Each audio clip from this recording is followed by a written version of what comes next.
وہ کہنے لگے اللہ کی قسم ہم اسے ضرور قتل کریں گے اے سعد ابن عبادہ، تو منافق ہے اور منافقوں کی حمایت کرتا ہے.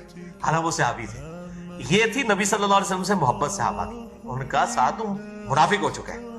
حالانکہ یہ شخص پہلے نیک تھا مگر اب اپنی قوم کی حمایت کر رہا ہے. انہوں نے کہا تو ہے بندہ نیک صاحب پر ہون تیری قوم آگے آ گئی ہے. اور یہی ہوا آپ صلی اللہ علیہ وسلم کی وفات کے بعد. یعنی وہ بنو امیہ اور بنو ہاشم کی وہ چیزیں سامنے آ گئیں جس کی وجہ سے سیدنا علی کی خلافت ماننے سے ان لوگوں نے انکار کیا. وہی قبائلی تعصب اتنا زیادہ تھا. یہ تو آپ صلی اللہ علیہ وسلم کی نبوت کی برکت تھی کہ وہ دب گیا. حالانکہ یہ شخص پہلے نیک تھا مگر اپنی قوم کی حمایت کر رہا تھا. اس گفتگو کے بعد اوس اور خزرج دونوں قبیلوں کے لوگ کھڑے ہوئے اور لڑنے پر مستعد نظر آئے. دو اور کھلو گے ان کے تک لینے تو انہوں ایسی تیسی، اور نبی صلی اللہ علیہ وسلم سامنے موجود ہے. اچھا، اور رسول اللہ صلی اللہ علیہ وسلم ممبر سے ان کو خاموش کرواتے رہے. آخر وہ خاموش ہو گئے. اب یہ آپ صلی اللہ علیہ وسلم کا معجزہ تھا، ورنہ اس قبائلی سسٹم میں آپ امیجن بھی نہیں کر سکتے. اس ٹائم ایسی ان کی کیفیت دماغ کی ہو جاتی تھی قبیلوں کی کہ وہ کسی کی نہیں سنتے تھے. تو بہرحال آپ صلی اللہ علیہ وسلم کی بات سنی اور بیٹھ گئے.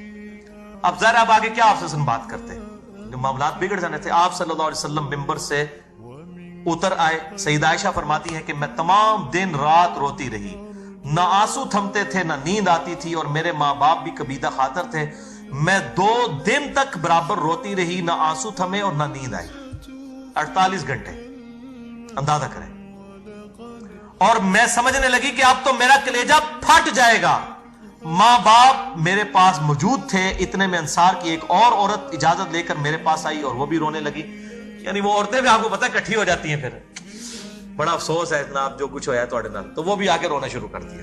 یہاں تو عورتوں کی حالت ہے 40 دن بعد بھی آ کے تو رونا شروع کر دیتی ہیں گھر والوں کو. وہ بھی رونے لگ پڑی. اچھا، مجھے اس کا نام معلوم نہ ہو سکا. آخر نبی صلی اللہ علیہ وسلم بھی میرے گھر تشریف، یعنی میں کہ خود آپ صلی اللہ علیہ وسلم ابوبکر کے گھر تشریف لائے.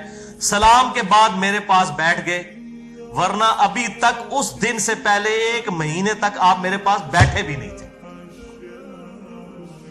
آپ صلی اللہ علیہ وسلم کے دل میں اس حوالے سے اتنا قلق تھا. اس دن آ کے پاس بیٹھے.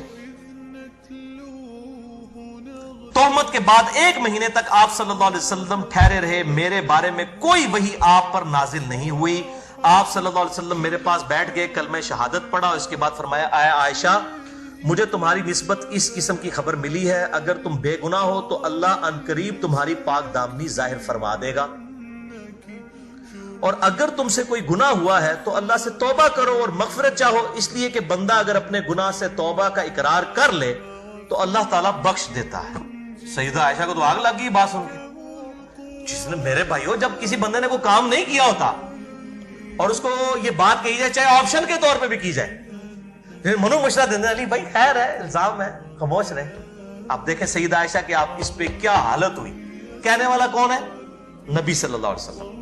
خاوند بھی ہیں، پیغمبر بھی ہیں، اور سیدہ عائشہ ہے دوسری طرف، بیوی بھی ہے ایک نبی کی، بہترین عورت بھی ہے. لیکن الزام میرے بھائیوں برداشت نہیں ہوتا، کلیریفیکیشن دینی پڑتی ہے. اچھا تو توبہ کر لو. آپ صلی اللہ علیہ وسلم جب اپنی بات ختم کر چکے تو میرے آنسو فوراً بند ہو گئے. یعنی اب وہ غم کی بجائے غصہ آ گیا سیدہ عائشہ کو. مشکلیں اتنی پڑی کہ آسان ہو گئیں. انہوں نے دباؤ اور پاسے ٹر پہ کہ یہ مجھے کہہ رہے ہیں توبہ کر لے کے تجھے کو گناہ ہوا ہے. اندازہ کرو میرا خاوند مجھ سے یہ بات کر رہا ہے. ایک قطرہ بھی نہ رہا. میں نے اپنے باپ ابوبکر سے کہا کہ رسول اللہ کی بات کا جواب دو. غصہ دیکھیں، یعنی احترام اس جگہ پہ کہ اس سے یہ بھی بات پتا چلا کہ اگر بیوی کے ماں باپ بیٹھے ہیں تو بیوی کو اپنے خاوند کو جواب نہیں دینا چاہیے اگر کوئی بات بری لگے. تو سیدنا ابوبکر سے کہا سیدہ عائشہ نے کہ میرے باپ ہیں آپ، میرا خاوند میرے بارے میں یہ بات کر رہا ہے، آپ اس کو جواب دیں، ان کو جواب دیجئے. اچھا آپ سنیں. میرے والد ابوبکر نے کہا اللہ کی قسم مجھے کچھ سمجھ نہیں آ رہا کہ میں کیا جواب دوں. انہوں نے تسلی نہیں رہی بیٹا خیر ہے، لیکن گالتے ہوتی ہے نا جس دے ہوتے الزام لگے ہوا ہے. اچھا پھر میں نے اپنی ماں سے کہا کہ آپ صلی اللہ علیہ وسلم کو آپ جواب دیجئے، مگر انہوں نے بھی مجھے یہی جواب دیا کہ بیٹا مجھے کچھ سمجھ نہیں آ رہی کہ میں نبی صلی اللہ علیہ وسلم کو کیا جواب دوں. وہی احترام کے دائرے میں خاموش. اب سنیں بات ختم نہیں ہوئی ہے، علیحدہ ڈراپ سین آنا ہے. جب میں نے اپنے ماں باپ کو عاجز دیکھا تو میں نے خود رسول اللہ کو جواب دینا شروع کر دیا. اب آپ ذرا جواب سنیں، جواب آپ سنیں گے آپ حیران ہو جائیں گے. اللہ اکبر. خود رسول اللہ صلی اللہ علیہ وسلم کو جواب دینا شروع کر دیا. حالانکہ میں اس وقت عمر میں بھی کم تھی، قرآن بھی بہت کم جانتی تھی.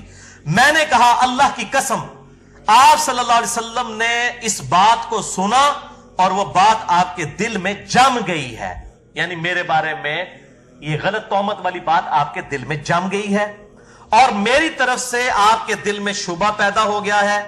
اب اگر میں اپنی بے گناہی بھی بیان کروں تو آپ صلی اللہ علیہ وسلم کبھی بھی مجھے سچا نہیں مانیں گے، کیونکہ آپ کے دل میں بات بیٹھ گئی کہ عائشہ نے یہ کیا ہے. اندازہ کریں. ہاں اگر میں اپنے گناہ کا اقرار کر لوں کہ واقعی میں نے یہ کیا ہے اور حالانکہ حقیقت میں نے نہیں کیا تو آپ ضرور مان لیں گے. یعنی اگر میں یہ جھوٹی موٹی بھی کہہ دوں نا کہ یا رسول اللہ میں توبہ کر رہی ہے میں کیتا ہے تو تجھے کہو کہ ہاں اے ہوں ٹھیک ہے. اس سے یہ بات پتا چلا کہ حضرت عائشہ کے دماغ میں بھی کہیں نہیں تھا کہ نبی صلی اللہ علیہ وسلم کو علم غیب ہے. یہ باتیں علم غیب والے کے ساتھ کی جاتی ہیں. یہ میں بریلویوں کو توبہ کی طرف دعوت دیتا ہوں کہ علم غیب والا جو مسئلہ ہے وہ اس طرح ہے نہیں ہے، وہ اللہ کے بتانے پر محمول ہوتا ہے. مسئلہ نمبر 6A اور 6B ریکارڈڈ میرا موجود ہے ahlsunnatpak.com پہ. ورنہ اس لیول کی گفتگو میں کہتا ہوں یہ کسی کو یہ گفتگو حضرت عائشہ کے بغیر بتائی جائے نا، لا الہ الا اللہ محمد رسول اللہ، تمام بریلوی اس کو کافر اور گستاخ رسول کہیں گے جس نے یہ جملے بولے ہیں حضور کے بارے میں. علم غیب دا منکر گستاخ رسول. اور وہ کون ہے؟ سیدہ عائشہ. ان کے عقیدہ جو انہوں نے پروپیگیٹ کیا ہوا ہے پبلک کے اندر. نعوذ باللہ من ذالک. پھر کہنے لگی کہ میں نے کہا کہ اللہ گواہ ہے کہ اب میری اور آپ کی وہی حالت ہے جو یوسف کے والد کی تھی.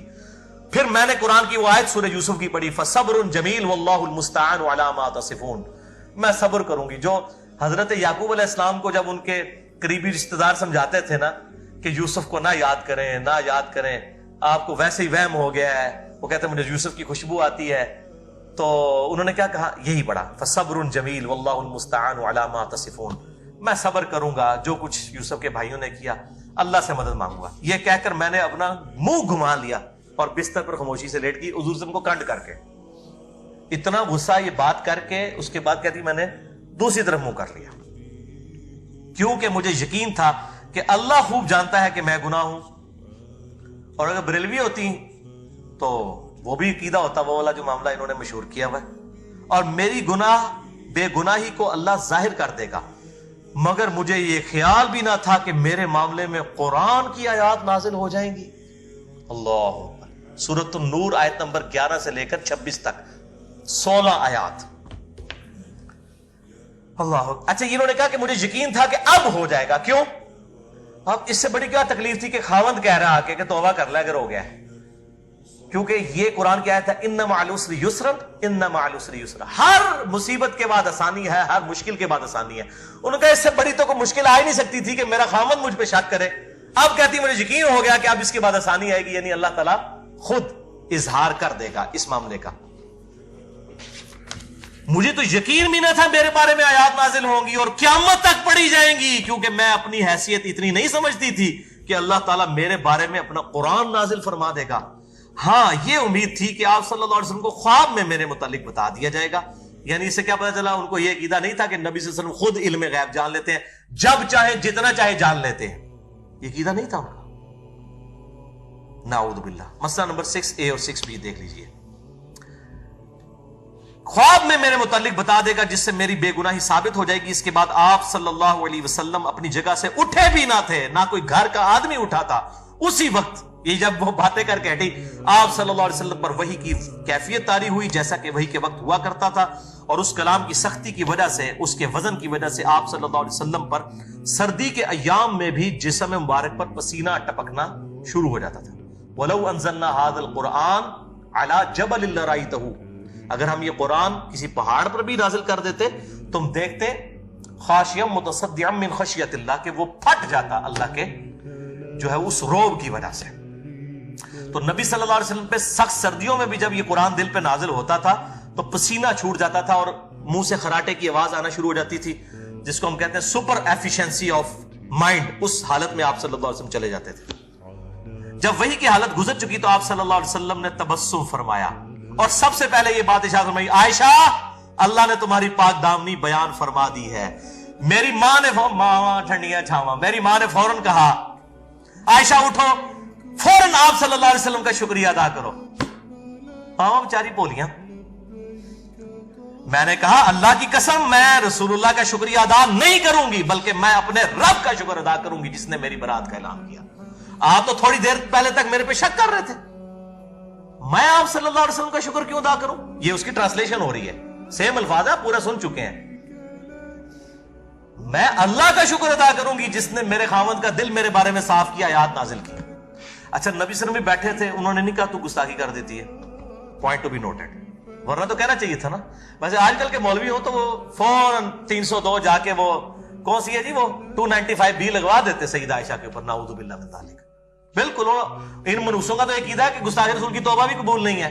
یہ ابن تیمیہ نے جو ٹیکہ لگا دیا نا کہ جی گستاخ رسول کی توبہ ہی نہیں ہے، چاہے وہ توبہ کر بھی لے. مشرک کی توبہ ہے کہ توبہ کر لے، گستاخ رسول کی نہیں ہے. یہ ٹیکہ ایسا لگا ہے بریلوی، دیوبندی، اہل حدیث، شیعہ چاروں نے یہ ٹیکہ لگوا کے اپنا دماغ خراب کر لیا. میں نے ان کے رد پہ مسئلہ نمبر 49 ریکارڈ کروایا، گستاخ رسول کی سزا اور گستاخانہ فلم اور کارٹون کے اوپر. یہ کس منطق سے آپ نے نکالا ہے کہ گستاخ رسول کی توبہ نہیں ہے؟ توبہ تو بھائی موت کے غرغرے سے پہلے جامعہ ترمذی میں حدیث ہے کہ توبہ قبول ہے. شرک سے بڑا کون گستاخ ہو سکتا ہے؟ شرک اللہ کی گستاخی ہے، وہ بھی توبہ قبول ہے. گستاخ رسول اگر کسی سے ہو بھی جائے قبول ہے اگر وہ توبہ کر لیتا ہے. وہ پاکستانی گستاخی نا، وہ پاکستان میں تو ہر چیز گستاخی. میں جو کچھ حضرت عائشہ کا کریکٹر بتا رہا ہوں نا، پاکستان کے کیس میں اس میں درجنوں گستاخیاں پاکستان کے علماء بریلوی، دیوبندی، اہل حدیث، شیعہ اپنا جو انہوں نے فارمولہ گستاخی رسول کا بنایا وہ لگا دیں گے. آپ دیکھیں، اندازہ کریں. وہ کہتی ہے میں اللہ کی قسم نبی صلی اللہ علیہ وسلم کا شکر نہیں ادا کروں گی، بلکہ میں اللہ کا شکر ادا کروں گی. اور اللہ تعالیٰ نے یہ 10 آیات ان الذین جاءوا بالافک عصبۃ منکم سے لے کے وان اللہ رؤوف الرحیم، یہ 10 تو پرٹیکولر آپ کی برات میں تھی، اور اگلی 6 آیات میں سیدنا ابوبکر نے جو وظیفہ بند کیا تھا وہ ابوبکر کو بھی کہا گیا تم اللہ کے لیے وظیفہ دے رہے ہو، وظیفہ دوبارہ سے سٹارٹ کرو. اندازہ کریں. میرے رب نے میری بے گناہی ظاہر فرما دی. سیدنا ابوبکر جو رشتہ دار کی غربت کی وجہ سے مستح کی کچھ مالی مدد کیا کرتے تھے، انہوں نے مستح کے متعلق یہ سوچا ہی تھا کہ آئندہ میں اسے کوئی مال نہیں دوں گا کیونکہ اس نے عائشہ کو بدنام کیا. چنانچہ اللہ تعالیٰ نے اس کے بارے میں بھی نازل فرما دیا وَلَا يَأْتَلِ أُولُو الْفَضْلِ مِنْكُمْ، جو تم میں جن کو اللہ نے مال دیا ہے وہ اپنی رشتہ داریوں کی وجہ سے نا، دیکھیں ذرا کس لیول کی بات ہو رہی ہے. جناب یہاں جنید جمشید صاحب کی کوٹ لگا رہے ہیں، ادھر جو بیچارہ معافی مانگ رہا ہے کہتے ہیں توبہ قبول نہیں ہے. اور جب نبی صلی اللہ علیہ وسلم کی بیوی کے ساتھ یہ معاملات ہوئے ہیں اور ابو بکر نے رضی اللہ تعالیٰ عنہ نے وظیفہ بند کر دیا ہے جس نے عائشہ پہ ان کی زندگی میں، رسول کی زندگی میں توبہ لگائی ہے، اور اللہ تعالیٰ کہہ رہا ہے ابو بکر وظیفہ کو بند کیا ہے. یہ مولوی کہہ رہے نہیں آپ کی توبہ قبول نہیں ہے، جنید جمشید صاحب آپ کو چھوڑیں گے نہیں ہم. جنید جمشید تو عشر شیر بھی نہیں ہے. میں نے تو خیر 105 میں ریکارڈ کرا دیا کہ اصل گستاخ کون ہے، ساروں کے بابوں کو میں نے بتایا. اور یہاں پہ مستح کا وظیفہ جب بند کیا حضرت عائشہ پہ تہمت کیا سے اللہ تعالیٰ نے بجائے مستح کے ابو بکر کو کہا کہ تو اللہ کے لیے وظیفہ دے رہا تھا، تو نے کیوں وظیفہ بند کیا؟ تو نے تو اللہ سے اجر لینا ہے. یہ آیات نازل ہوئی. اس کے بعد ابو بکر کہنے لگے میں خوش ہوں کہ اللہ مجھے بخشے. اس میں اللہ نے کہا تھا آیات میں کہ کیا تم نہیں چاہتے کہ اللہ تمہیں بخشے، تو تم اللہ کے دیے میں سے کیوں وظیفہ روکتے ہو؟ اللہ اکبر، یہ ہے للہیت.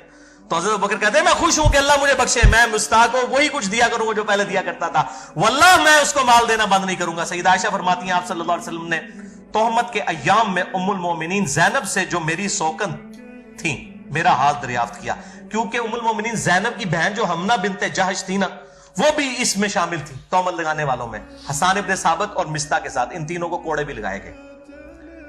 تو ان سے جب پوچھا کہ تم عائشہ کو کیسے جانتی ہو تو کیسا پایا، تو انہوں نے عرض کیا یا رسول اللہ میں اپنے کان اور اپنی آنکھوں کو محفوظ رکھتی ہوں، واللہ میں نے عائشہ کو نیکی اور بہتر کے علاوہ کسی اور حالت میں نہیں دیکھا.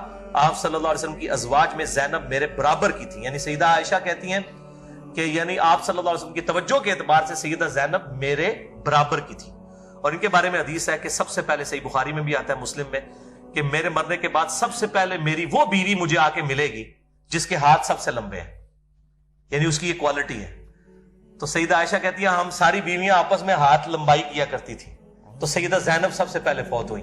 تو ہمیں پتہ چلا اچھا یہ ہاتھ لمبے سے مراد ہے اللہ کی راہ میں خرچ کرنے والی.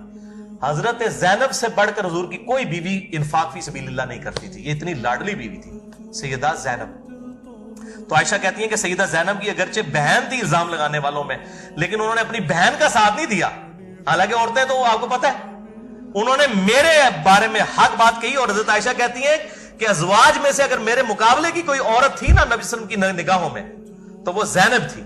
اللہ نے ان کی نیکی کی وجہ سے ان کو محفوظ رکھا، مگر ان کی بہن حمنا نے لڑائی شروع کر دی اور وہ بھی تہمت لگانے والوں کے ساتھ ہلاک ہو گئی، یعنی ان پہ بھی قذف کے 80 کوڑے لگائے گئے. سیدہ عائشہ کہتی ہیں واللہ جس شخص کے متعلق مجھ پر بہتان لگایا گیا یعنی صفوان بن معطل، وہ ان باتوں کو سن کر تعجب کیا کرتا تھا اور سبحان اللہ کہا کرتا تھا. اللہ کی قسم، وہ کہا کرتا تھا کہ اللہ کی قسم، اس اللہ کی قسم جس کے قبضے قدرت میں میری جان ہے، میں نے تو کبھی کسی بھی عورت کو ایسے تعلق کے ساتھ ہاتھ تک نہیں لگایا. یعنی وہ کنوارا تھا.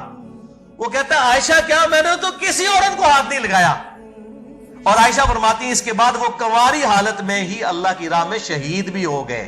یہ بھی حضرت عائشہ پر اللہ کی کرامت ہوئی کہ جس مرد کے ساتھ ان کو نعوذ باللہ جوڑا گیا اس حوالے سے، صفوان بن معطل، اللہ تعالیٰ نے اس کی قسمت میں کوئی عورت رکھی نہیں. یعنی وہ والا معاملہ ایسا کیا کہ وہ مرد جو ہے وہ کنواری حالت میں ہی شہید ہو گیا اللہ تعالیٰ کی راہ میں. الحمدللہ اس کے اوپر یہ حدیث عفق جو ہے وہ مکمل ہوئی. اب رہا ان آیات کا معاملہ، وہ انشاءاللہ اگلی دفعہ جلدی میں 10-15 منٹ میں کور ہو جائیں گی، تو وہ پورا اس کا بلو پرنٹ آپ کو سمجھ آ گیا ہے. اللہ تعالیٰ سے دعا ہے جو حق بات میں نے کہی اللہ تعالیٰ ہمارے دلوں میں راسخ فرمائے. اگر جذبات میں میرے منہ سے کوئی غلط بات نکل گئی تو اللہ تعالیٰ ہمارے دلوں سے معاف کر دے. ہمیں کتاب و سنت کی تعلیمات پر عمل کر کے دوسرے بھائیوں تک پہنچانے کی توفیق عطا فرمائے. سبحانک اللہم و بحمدک اشہد ان لا الہ الا انت استغفرک و اتوب الیک وما علینا الا البلاغ المبین. جزاکم اللہ خیرا.